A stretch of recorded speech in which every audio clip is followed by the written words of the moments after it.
사무엘상 말씀은 사사기의 마지막 그리고 마지막 사사였던 사무엘 이야기를 소개하고 있습니다. 사사 시대의 가장 큰 특징은 백성들이 자기 소견에 옳은 대로 행했다는 거예요. 자기의 소견에 옳은 대로 생각하는 것도 위험한 일인데 생각한 것뿐만 아니라 그것을 행함으로 옮겨갔다는 거예요. 그런 사람들이 허다했다. 그게 이제 사사 시대입니다. 그러니까 하나님의 뜻을 쫓아 살지 않고 하나님의 약속의 말씀을 따르지 않고 순종의 태도가 없이 자기 마음에 원하는 대로, 자기 마음대로, 자기 직성이 풀리는 대로 산 거예요. 거기다가 그런 인생은 감사할 이유가 없어요. 잠깐 내가 뭔가를 기뻐할 수 있는 일들을 만나죠. 다 우리 인생은 그렇잖아요. 다 내가 즐거워하고 기뻐할 일을 좋아해요. 그래서 그 일을 위해서 수고해요. 그러면 결과가 있어요. 문제는 그 열매는 풍성한 열매가 아니라는 거예요. 그 열매는 아름답지도 않다는 거예요. 열매가 없는 건 아닌데 누구에게 보여주기도 뭔데 좀 봐봐. 아니야 별거 아니야. 이렇게 되는 거예요. 우리가 아주 좋은 것은 어떻게 해요? 나도 모르게 자랑하고 싶잖아요. 여자분들 반지 새로 하면 어떻게 하세요? 안녕 이렇게 하잖아요. 이 자랑하고 싶은 거예요. 아우 더워 이제 막 이러잖아요. 아우 더워 막 이러잖아요. 왜요? 반지 자랑하고 싶으니까. 그거 뭐야? 못 보던 건데? 이거 아니야. 이거 아니야. 별거 아니야. 뭐 이러잖아요. 근데 마음은 어때요? 이게 알리고 싶은 거잖아요. 이게 남편이 해줬어. 남편이 우리 결혼기념일이라고 사왔더라고. 정말 못 말려. 이 얘기 하고 싶은 거예요. 근데 그 얘기를 못하고 어떻게 해요? 더워. 왜 이렇게 덥지 오늘? 막 이렇게 하는 거잖아요. 그런데 그렇게 자랑하고 싶고 그렇게 사람들에게 알려주고 싶은 것이 아닌 것은 감추고 싶은 거예요.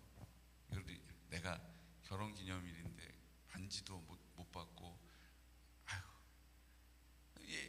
자신이 없으면 숨기고 싶은 거죠. 이게 진짜 다이아몬드, 진짜 막 루비 이런 거면 얼마나 막 이렇게 하겠어요. 근데 사다 준 거여서 끼긴 꼈는데 영 가짜 같아. 모조품 같아. 그럼 어떻게 해요? 별로 하고 싶지도 않고 아마 이렇게 머리 있는 데를 돌려가지고 이렇게 하고 있을 거예요. 왜요? 부끄러운 열매인 거예요. 없는 건 아닌데 사람들에게 보여주고 싶지 않은 거죠. 우리의 인생에도 마찬가지예요. 열매가 없는 건 아닌데 다 있어요. 다른 사람들이 거두는 것 같은 것들을 다 거두고 살아요. 자녀도 낳기도 하고 또 뭐 자녀가 자라기도 하고 다 살아요. 그런데 그게 사람들에게 막 자랑할 만큼 아름다운 열매가 아닌 거예요. 그러니까 쉬쉬하게 되는 거죠. 하나님이 우리에게 주시는 성령의 열매는요, 풍성함을, 아름다움을, 찬란함을 우리에게 선물로 주시는 것입니다. 그러니까 누가 봐도 부럽다, 나도 저거 좀 갖고 싶다, 이렇게 되는 거예요. 예수님 믿으세요 하지 않아도 그 사람이 내 인생을 쭉 다 알아요. 같이 마을에서 함께 오래 살았어요. 그러니까 그 사람이 내 인생을 이렇게 보고 있죠. 서로 다 알아요.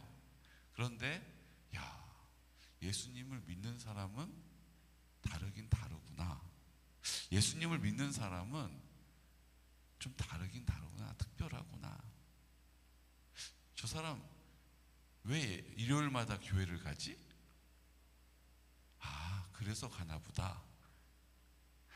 이럴 때 저렇게 말할 수 있구나.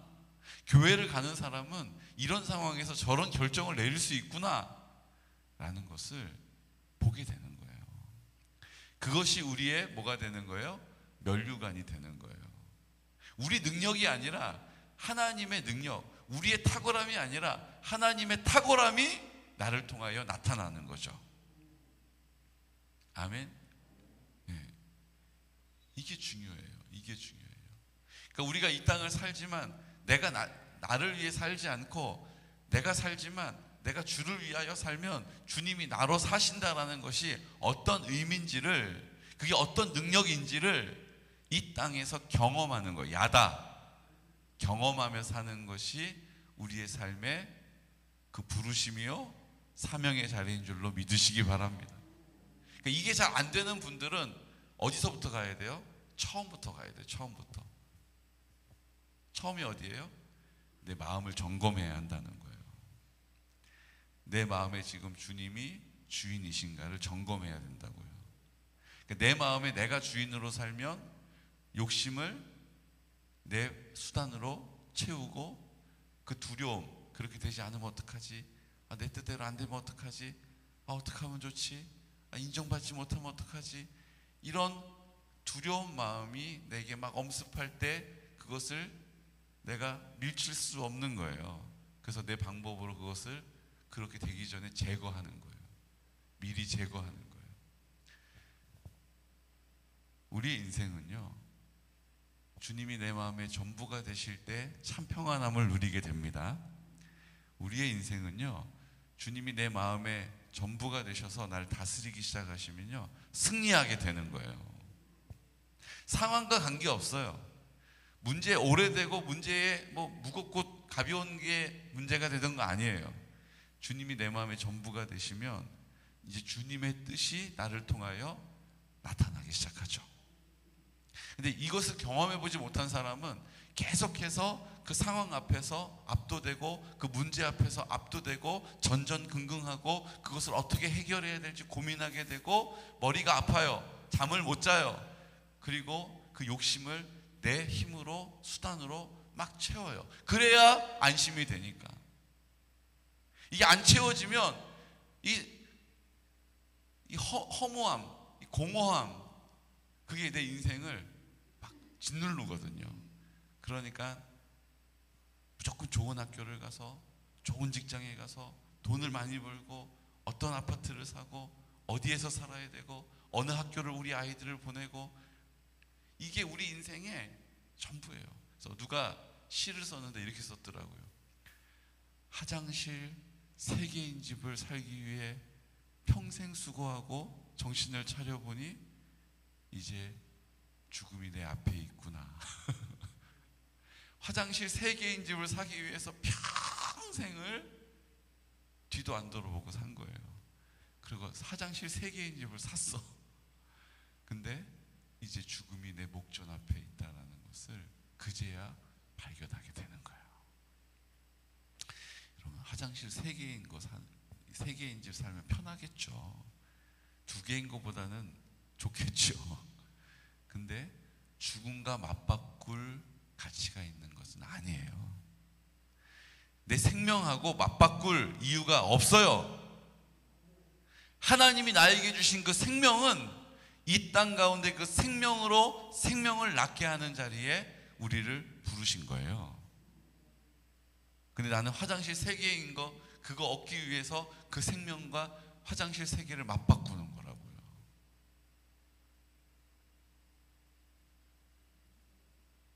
오늘 그런 인생을 살아가는 사람들은요, 하나님을 믿는다 하지만 사장에 어떤 일이 나옵니까? 블레셋과 싸움하러 나가는데 졌어요. 그러니까 뭘 메고 나가요? 법궤를 메고 나가요. 왜요? 법궤는 하나님의 임재가 있는 곳이잖아요. 법궤를 메고 갔을 때 하나님이 홍해도 가르시고 요단강도 가르시고 그 광야에 40년 동안 그 법궤가 가는 곳마다 승리했잖아요. 그 가나안 땅에 들어가서 그 법궤가 그 앞을 인도에 가는 대로 싸워 이겼잖아요. 그러니까 그 싸움에서 이기기 위해서 뭐요? 법궤를 메고 나간 거예요. 하나님이 도와주셔야 된다. 마치 믿음이 있는 것처럼 보이지만 그 믿음도 뭐도 아무것도 아닌 거예요. 부적과 같은 거죠. 이것만 있으면 이긴다 이거예요. 이것을 이기게 하시는 하나님한테 관심이 없어요. 이것만 있으면 이긴다라는 거예요. 법궤를 메고 나갔다가 블레셋 사람들에게 법궤를 빼앗겨요. 세상에. 이 법궤가 어떤 법궤예요 도대체? 그 법궤를 빼앗겨 버리고 말아요. 자, 그리고 난 이후에 5장에 블레셋으로 옮겨간 그 법궤가 있는 곳마다 그들이 섬기는 다곤 신이 꼬꾸라지고 다시 다 세워놓고 왜 이래? 그랬더니 그 다음날 어떻게 해요? 손모가지가 부러지고 머리가 부러지고 몸통이 자빠져 있는 것을 봤어요. 야, 이거 흉조다. 거기다가 전염병이 막 독종이 돌기 시작해요. 그러니까 그 법궤가 그 까닭인 것으로 두려워해서 그것을 자기 힘으로 그 두려움을 제거해요. 어디로 옮겨요? 오늘 성경에 보면 아스돗에 있었던 그 궤를 가드로 옮겨요. 야, 이거 니네 성읍에서 좀 보관해라. 야, 이거 그냥 왜? 아니야. 그냥 너희들도 그 승리를 누려야지. 자기 방법으로 그 문제를 해결하려고 하는 거예요. 자기 방법으로 그 두려움을 제거하려고 하는 거예요. 그래서 가드록으로 옮겼어요. 아, 그래? 니네가 용감하잖아. 니네가 지난번 싸울 때 앞장서가지고 공로가 크잖아. 그러니까 이 법궤는 니네가 갖는 게 맞는 것 같아. 자기네가 지금 일어난 일은 말도 안 하고 성경에 써있지 않지만 그렇게 했을 거라고 보여요. 그래서 가드록으로 그걸 옮겨요. 가드 사람들이 그거를 냅다 받아가지고 어떻게 해요? 똑같이 독종이 돌고 고통을 당하니까 어떻게 해요? 야, 이거 갖고 있으면 안 되나 보다. 이거 큰일 났다. 야, 이거 어떻게 하면 좋냐. 그래서 그걸 어떻게 해요? 에그론으로 또 옮기네요. 근데 에그론으로 옮겨도 똑같은 일이 생기는 거예요. 그러니까 이제야 깨달은 거예요. 아, 이거 하나님이 함께 하시는 법궤 우리가 가지고 있으면 큰일 난다 이거예요. 이거 어떻게 하면 좋지? 그래서 그 자기가 해결할 수 없는 그 문제를, 그 두려움을 자기의 방법으로 해결하기 위해서 사람을 찾아가요. 그리고 그 방법을 물어요. 그랬더니 속건제를 드리고 다시 그 법궤를 이스라엘로 돌려보내라고 처방을 받아요. 그들이 어떻게 합니까? 하나님께 속건제를 드리는데 제물이 또 필요한데 그 제물을 어떻게 해요? 오늘 성경에 보니까 4절, 우리 6장 4절 말씀 보겠습니다. 그들이 이르되 무엇으로 그에게 드릴 속건제를 삼을까 하니 이르되 블레셋 사람의 방백의 수요대로 금 독종 5과 금 쥐 5마리라야 하리니 너희와 너희 통치자에게 내린 재앙이 같음이니라. 다섯 성읍에 있었던 방백의 숫자대로 독종을 만들고 쥐를 형상대로 만들어서 금으로 만들어서 법궤에다가 실어가지고 한 번도 타보지 않은 새 수레, 거기다가 한 번도 짐을 매보지 않은 숫소, 암소 2마리. 근데 새끼를 지금 낳아가지고 새끼한테 젖을 물리는 그 소를 끌어다가 딱 앉히고 어떻게 해요? 베세메스 쪽으로 가는지 안 가는지를 보라는 거예요. 이게 자기 소 새끼 낳아가지고 송아지 젖을 먹이는 어미가 그 소에 대한 모성애가 있잖아요. 근데 그거 아랑곳하지 않고 그냥 베세메스로 그 수레를 끌고 가면 이것은 하나님이 내리신 것이다. 만약 그렇지 않으면 우연이 된 일이다. 이렇게 된 거예요. 그래서 그대로 다 했어요. 그리고 그 수레에 그 멍에를 메어가지고 암소 2마리가 딱 서 있는 거예요. 자, 이제 어떻게 되나 보자. 그랬더니 웬걸요? 그 암소 2마리가요. 그 새끼가 자기를 찾는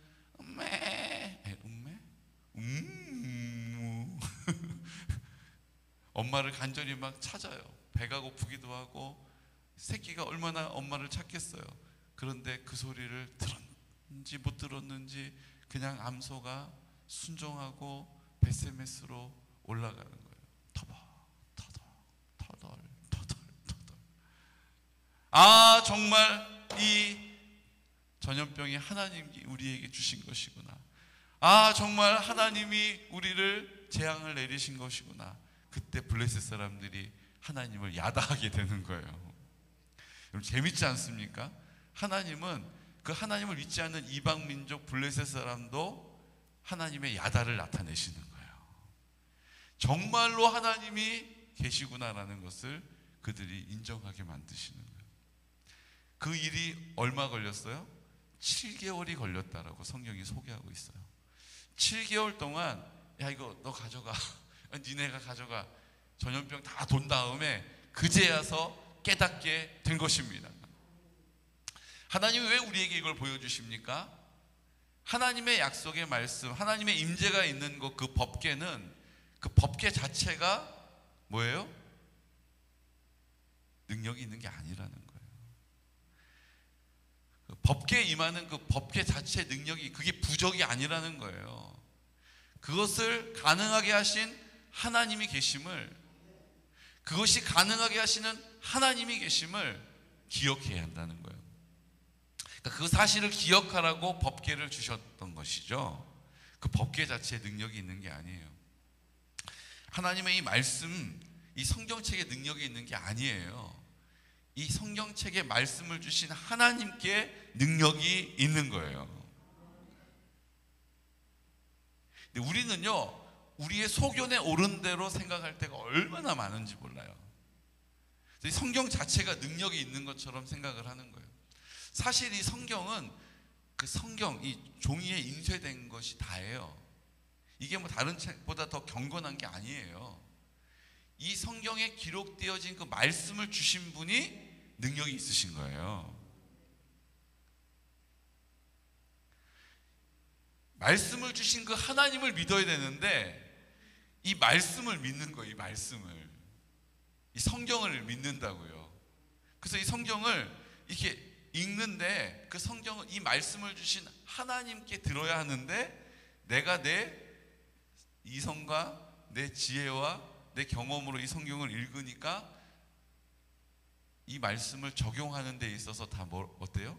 다 내 소견에 오른 대로 적용을 하는 거예요. 주님의 인도하심을 받으시기를 축복합니다. 여러분, 주님의 인도하심을 받는 것은요, 암소도 미물도 그 하나님 앞에 순종해요. 우리도 순종의 태도를 가지고 말씀을 읽으시기를 축복합니다. 내가 보기에 은혜가 되는 구절, 이게 너무 은혜스럽다. 근데 이게 읽어도 이렇게까지 어떻게 해? 그거는 일단 패스. 안 돼요. 그냥 이 하나님의 말씀을 그냥 말씀 그대로 믿는 거예요. 말씀 그대로 순종하겠습니다. 내가 그걸 할 수 있던 할 수 없던 하라 하시는 그 말씀대로 그대로 따르겠습니다. 그 마음가짐을 가지고 말씀을 읽어야 성령님이 이 말씀을 통하여 나에게 하시는 아버지의 뜻을 헤아리게 된다라는 거예요. 그렇지 않으니까 자꾸 내 소견에 오른 대로 이 말씀을 어떻게 해요? 이렇게 해석해보고 저렇게 적용해보는 거예요. 그러니까 할 수 있는 거 늘 하고 할 수 없는 것은 늘 못하는 이유가 생기는 거예요. 하나님의 말씀을요, 그냥 저는 하나님께서 주시는 이 말씀 제가 읽을 때 성령님께서 깨닫게 하시는 대로 하겠습니다. 이 고백을 드리는 거예요. 지금 세가족 양육을 하고 있는데요, 재정에 대한 이야기들을 좀 이렇게 나누면서 11조를 드려야 하는데 수입이 없는 날도 있잖아요. 수입이 없는 해도 있잖아요. 때도 있잖아요. 그러면 하나님께 그래도 드려야 되나요? 이렇게 질문을 했어요. 제가 안 드려도 된다고 그랬어요. 왜요? 하나님께서 나에게 공급하시는 것에 감사함으로 그 중에 9개를 내가 쓰고 하나를 하나님께, 하나님의 공급이십니다라는 것을 인정하고 드리는 거잖아요. 하나님이 나에게 주신 게 없다면 그거는 누구에게 물어야 되는 거예요? 하나님께 물어야 되는 거예요. 하나님, 하나도 안 주셨어요? 하나도 안 주셨어요? 하나님이 공급하신다라고 약속하셨는데 그 약속을 지금 안 지키는 상황이잖아요. 근데 그걸 원망의 눈으로 왜 이런 거예요? 라고 따지는 게 아니고 하나님 안 주셨더라고요. 어떻게 하죠?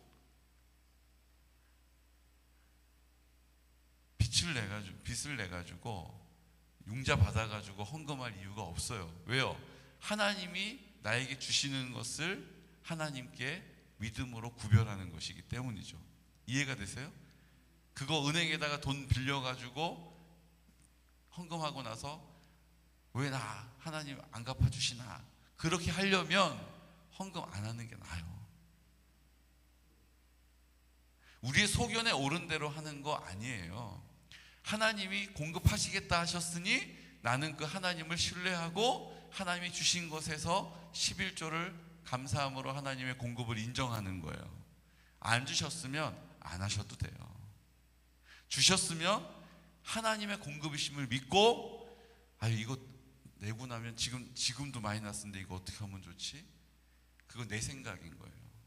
하나님 나한테 주신 것에 대한 하나님께 감사함으로 드리면 하나님이 내 재정을 어떻게 하세요? 규모 있게 이끌어 가세요. 성령님이 지혜롭게 하셔서 그것들을 가지고 잘 생활할 수 있는 능력을 주신다는 거예요. 많이 주셔서 잘 쓰는 게 아니에요. 하나님이 그 불필요한 소비를 막아도 주시고요. 하나님께서 내가 예기치도 않은 또 공급을 우리에게 나타내시기도 하시고요. 이게 우리가 하나님을 야다하는 방법이라는 거예요. 우리의 생각으로는 이게 안 될 것 같아서 그냥 지레 포기해버리는 일을 믿음의 자리에 서서 걸음을 옮기는 거예요. 그러면 그 하나님께서 그 약속을 어떻게 지키시는지를 경험하게 되는 것입니다.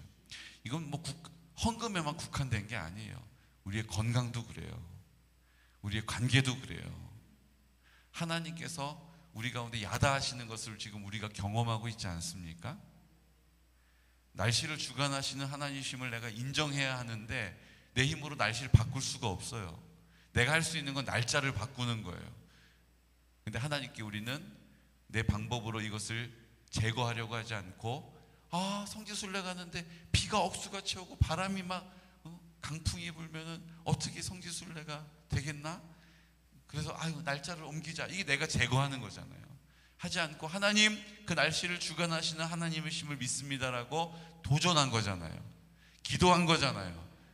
그래서 하나님께서 우리에게 야다하게 하심을 경험하게 하신 거예요. 아멘? 이것을 우리가 자꾸 우리 힘으로 할 수 없는 것, 불가능한 일들을 하나하나 하나님이 야다하시는 것을 경험하게 되는 거죠. 아니, 지금 선거 기간도 아닌데 올해 군수님 선출되셨는데, 그쵸? 근데 우리 계곡면에 있는 그 면단위 교회에서 성지순례 가는데, 아니 군수님이 왜 와가지고 잘 가라고 하시겠어요?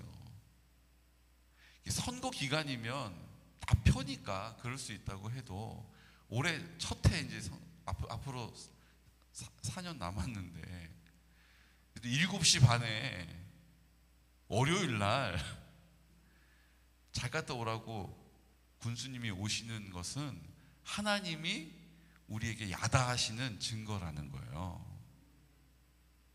제가 무슨 군수님한테 맨날 전화하고 군수님 저희가 군에 어떤 일을 할까요? 이런 거 아니잖아요. 그냥 우리는 하나님이 주시는 대로 사랑하고 하나님 나라를 이루어 달라고 기도하는 것밖에 없는데, 하나님이 왜 우리가 이런 사랑을 받을까? 왜 우리가 이런 은혜를 입을까? 하나님이 야다하심을 우리에게 나타내시는 거예요. 교육부 장관상을 받게 하시는 은혜는 하나님이 주시는 거잖아요. 이제 보십시오. 제가 하나님께 기도하면서 그것들을 준비했어요. 근데 어떤 기도를 했냐면요, 이제 우리 계곡면에 성결한 다음 세대, 우리가 성결한 다음 세대임을 믿으시기 바랍니다. 하나님을 알지 못하면 다른 세대가 되는 거예요. 우리는 하나님을 야다하기 때문에 우리는 다음 세대가 된 거예요. 근데 나이로 봤을 때 우리 초중고등학생들 이 계군 땅에 하나님 성결한 다음 세대로 세워지길 원합니다라고 기도하잖아요. 10년 동안 한 기도잖아요. 근데 하나님께서 이제 이 창의력 수학 교실이 전국에서 유명해지는 그 우수 학교로 선정이 됐으니까 이걸 이제 군에다가도 알리고 전국에다가도 알리고, 이게 이제 영상으로 촬영이 돼서 책자로 만들어져서 전국에 있는 11,720개 학교에 다 보내질 거예요. 이제 학부모들이 그걸 보게 될 거라고요. 그 영상을 학부모들이 일단 이제 접하게 되겠죠. 그러면 우리 아이들도 좀 농촌에서 키우고 싶다. 농촌에 가도 이렇게 좋은 프로그램에 있는 곳이 있네. 우리 아이는 이번 참에 우리 개군이라는 데 한번 이번 토요일 날 우리 양평에 한번 갑시다. 왜요? 개군면이라는 데 한번 가서 개군초등학교 한번 둘러보고 옵시다. 왜요? 왜 아멘은 언제 나와? 이게 진짜 중요한 건데 아멘으로 우리가 이렇게 하나님 앞에 딱 똘똘 뭉쳐야 되는데 우리 개군초등학교 한번 둘러보고 옵시다. 왜요? 아니 뭐 그냥 근데 벌써 그 마음에는 뭐가 있는 거예요? 우리 아이를 개군초등학교에 전학 보내려면 그 집값도 좀 알아보고 땅값도 좀 알아보고 어떤가 한번 가서 보고 싶은데 할렐루야. 하나님이 그 가정들을 우리에게 보내주실 거예요. 하나님이 그 가정들을 우리에게 그 경건한 가정들을 우리에게 보내주실 거예요. 일꾼들을 보내주실 거예요. 전 그걸 꿈꾸는 거예요. 양평이 좋다는데 양평 어디가 좋은데? 니네 너 아들 지금 초등학생 아니야? 유치원생이지? 야 그 개군면에 무슨 창의력 그 개군초등학교 뭐 그거 전국에서 딱 선정된 프로그램 하는데 있대. 너 거기 한번 알아봐. 거기 땅값도 싸대. 그래? 토요일마다 우리 개군으로 들어오는 길목이 그 차로 막히는 은혜가 임하게 될 줄로 믿습니다. 우리 조영희 권사님하고 저랑 둘이 특별 기도를 해야겠어요. 저는 그걸 꿈꾸고 있는 거예요. 하나님, 이 마지막 때에 하나님의 야단을 보게 해주십시오. 아유, 사람들, 젊은 사람들 다 서정으로 가고 양서로 가고 옥천으로 가고 개군에는 그냥 늙은 사람들만 이렇게 다 모여든다. 아니네? 이게 어떻게 이렇게 됐지? 개군초등학교에 전교생이 500명이야? 학교를 더 지어야 돼? 전 이런 얘기를 듣기를 원해요. 그래서 어쩔 수 없이 개군중학교도 학교를 또 지어야 되고 걔네들이 올라가니까 저는 그걸 꿈꾸는 거예요. 하나님, 성결한 다음 세대를 우리에게 보내주십시오. 우리가 그 영혼을 위해서 기도하고 우리가 그 영혼을 위하여 성결한 삶을 살겠습니다. 하나님의 나라가 임하게 하여 주십시오. 오늘 그렇게 베세메스로 올라온 수레를 그 수레를 부셔서 장작으로 삼고 그 암소를 잡아서 예물로 하나님께 드렸어요. 베세메스는 잔치가 축제가 시작됩니다. 그런데 어떤 사건이 벌어져요? 그 법궤를 들여다보다가 성경에는 가로 열고 5만 가로 닫고 70명을 죽이신지라 이렇게 기록되어 있어요. 다른 사본에 5만이라고 하는 단어가 들어있어서 5만 70명이 죽은 건지 70명이 죽은 건지 어떤 사본에는 그게 없어서 근데 이제 이거를 합리적으로 봤을 때 그 당시에 수도였던 예루살렘의 인구가 7만 명 정도였다고 그래요. 그러니까 베세메스는 7만 명, 서울 옆에 있는 개군 같은 도시예요. 그러니까 거기에 5만 70명이 살 리도 없고 그렇게 많은 숫자가 살 수 있는 지형이 아닌 거예요. 그래서 이거는 그냥 옥이고 70명이 죽었다. 70명이든 5만 70명이든 그 법궤를 베세메스에 있는 사람들이 들여다보다가 죽임을 당했다는 거예요. 이게 무슨 얘기예요? 법궤는 어떻게 다루어야 하는지를 그들의 조상으로부터 계속 들어왔던 법궤잖아요. 근데 그 법궤를 어떻게 해요? 너무 익숙해지다 보니까 그 법궤가 이제 자기 눈앞에 보이니까 어떻게 해요? 그것을 자기 소견에 오른 대로 들여다본 거예요. 야, 이 안에 십계명이 있다는데, 야, 이 안에 만나 항아리가 있다는데, 야, 이 안에 아론의 쌍난 지팡이가 있다는데 지금도 그 푸릇푸릇 싹이 나 있나? 그리고 들여다본 거예요. 하나님을 경외하는 마음이 아니라 우리의 예배가 익숙해지고 우리의 신앙생활이 익숙해지니까 내 방식대로 하는 거예요. 내 판단대로 하는 거라고요. 여러분, 이 자리에서 우리를 돌아보는 은혜가 있으시기를 축복합니다. 예배를 내 방식으로 하는 것이 얼마나 위험한지를 우리에게 보여주시는 거예요. 하나님을 섬기는 일이 익숙해지면 얼마나 위험한 결과를 초래하는지를 알려주시는 거예요. 여러분, 하나님께 드려지는 예배를 늘 점검하시기를 축복합니다. 내가 한 주 동안을 살고 하나님께 맡기고 내가 하나님을 찾고 하나님을 인정하고 하나님의 나라를 선포한 자리에 하나님이 나에게 공급하신 은혜를 가지고 기쁨을 가지고 예배의 자리로 나오는 거예요. 그냥 예배의 자리에 나와가지고 복 주세요, 하나님 힘 주세요, 해결해 주세요라고 막 떼쓰다가 돌아가서 그런가 안 그런가 보는 게 아니에요. 하나님이 주인의심을 인정하고 순종의 태도를 가지고 하나님의 나라를 선포하는 그곳마다 하나님의 역사를 경험하고 그 하나님의 역사 야다를 가지고 주일날 와서 하나님 앞에 감사를 드리고 하나님을 찬양하고 하나님의 영광을 구하고 하나님 앞에 입을 열어 인정하는 거예요. 그게 우리의 기도가 되고 그게 우리의 찬양이 되고 그것이 말씀을 들을 때 그 하나님이 내 하나님이라고 끄덕끄덕 기뻐하는 거예요. 예배를 회복해야 합니다. 내 소견에 오른 대로 복 받으려면 예배 드려야지. 아니에요. 내 소견에 오른 대로 벌 받지 않으려면 예배 드려야지. 아니에요. 우리의 일주일이 하나님께 온전히 드려지고 그 하나님의 나라가 임함을 우리의 삶 가운데 야다하시고 그 야다한 우리의 삶을 주일날 모여서 함께 찬양할 때 기뻐 찬양하는 거예요. 기도할 때 그 하나님이 내 하나님이라고 감사합니다, 감사합니다 라고 하나님 앞에 입술을 여는 거예요. 말씀을 들을 때 그 하나님이 사무엘의 하나님이 아니라 내 하나님이시지, 그 하나님이 사사들의 하나님이 아니라 내 하나님이시지, 내가 그게 뭔지 알지, 하나님 감사해요. 이렇게도 일하셨군요. 나한테도 그렇게 하셨잖아요. 고백하는 우리 믿음의 고백이 오늘 베세메스 사람들은 실패했으나 우리는 그 하나님을 익숙함으로 임의대로 하지 않고 하나님 경외하는 사랑을 가지고 주님을 섬기는 귀하고 복된 하루가 되시기를 예수 그리스도 이름으로 축복합니다. 이 시간 다 같이 기도드릴 때 오늘